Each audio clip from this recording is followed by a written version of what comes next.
untuk mencari keberkahan dari guru, dan beliau juga sudah mengizinkan. Sehingga kita sampaikan kalau di dalam literasi kitab itu kan namanya rujukan gitu kan. Ini dari mana ilmunya, tidak saya karang-karang, saya ambil, saya modifikasi atau enggak gitu. Dan saya berharap dengan ini Allah memberikan kemuliaan buat Pak Ebe dan ilmunya semuanya gitu.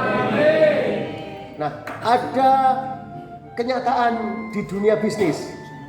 Dari 100% orang yang terjun bisnis, itu 80% gugur di tahun pertama.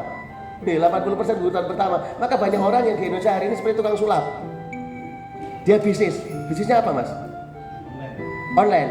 Nah, bisnis online. Suatu saat saya datang lagi, mas tolong saya dibantu bisnis online. Ustadz sekarang saya udah berhenti. Sekarang apa? Saya langsung bisnis offline aja, sekarang jualan bakso. Suatu saat saya mau waliman mau apapun, Ustadz, mas saya pesen bakso. Ustadz saya sekarang udah bukan jualan bakso, sekarang saya jualan pulsa. Kamu itu pebisnis itu tukang sulap. Gitu kan, ada kan tahun ini ketemu bisa apa, besok ketemu udah bisa lain gitu kan, tukang sulap gitu, ganti-ganti terus itu. Ini bukan begitu tukang sulap. Kenapa? Nah dari 20% sisanya itu nanti nggak sampai lolos di tahun keempat itu, dan nanti terakhir hanya 1% atau nggak nyampe 1% yang lolos sampai tahun kelima atau tahun ketujuh. Ini kenapa sampai segitu? Angka entrepreneurship itu banyak berjatuhan. Katanya entrepreneurship itu yang kemerdekaan. Kita bukan lagi bangsawan, bangsa karyawan, tapi bangsa yang bisa mengatur karyawan. Tapi kalau malah angka kejatuhan tinggi. Tadi jadi pegawai negeri atau apapun masih punya gaji rutin, punya penghasilan, punya uang saku, bahkan punya uang pensiun. Begitu udah pensiun, buka usaha modal, malah habis, malah punya utang. Banyak nggak kayak gitu? Banyak. Ternyata apa? Salah satu kata kuncinya, mereka belajar bisnis tapi tidak memakai ilmu bisnis. Mereka perang tapi nggak pakai ilmu perang, hanya modal ilmu kekebalan. Maka sejarah guru saya mengatakan ada 2 pasukan Kodam di Indonesia yang kalau perang itu gampang sekali habis dan terkenal pemberani.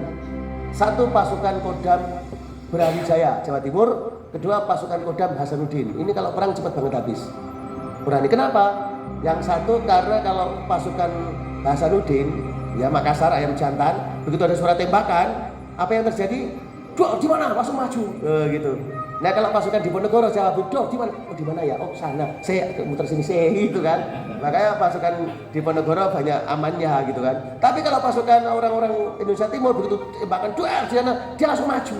Nah itu loh, jantan berani. Nah kalau pasukan Jawa Timur, Brawijaya, ini ceritanya ke saya. Itu sebelum berangkat perang rame pada di pesantren, di masjid-masjid rame, nanti belajar ilmu kebal, dan diuji memang kebal, sampai kebal bacok, kebal tem macam-macam, termasuk kebal muka. Gitu. Tapi begitu masuk ke tim, masuk ke Papua, masuk ke Aceh, loh kok pelurunya masuk, panahnya masuk. Kenapa? Karena jin yang di sini nggak kenal jin yang di sana, kalah sama preman lokal gitu kan. Karena jin itu aja teritori juga gitu loh. Makanya David Copperfield tahu, ilusioner Amerika yang bisa menyulap patung Liberty nggak kelihatan. Waktu itu kan janji Sumbar mau menghilangkan patung Monas, tapi nggak jadi. Kenapa nggak jadi? Kalah sama jin Istiqlal. Berani itu. Itu jadi jin Indonesia dilawan. Orang lain bisa menghilangkan Gunung Fujiyama, jin Jepang kan bisa menghilangkan Menara Eiffel, jin Prancis. Indonesia bisa menghilangkan kasus korupsi, kan keren banget. Ya, yang ini canda aja. Yo, ini itu. Lanjut. Nah, salah satunya yang kita belajar ada 6 pembunuh bisnis. Kalau itu dilakukan cepat lambat akan hancur bisnisnya. Nah, banyak para pengusaha kita melakukan ini. Yang pertama, dari 6 pembunuh bisnis ini, yang pertama ini speed. Ini pembunuh. Kalau bahasa syar'inya istiqjal, bahasa Jawanya kemerungsung, keburu nafsu, gitu kan. Ini banyak membunuh. Kenapa? Itu. Karena memang kita harus mengikuti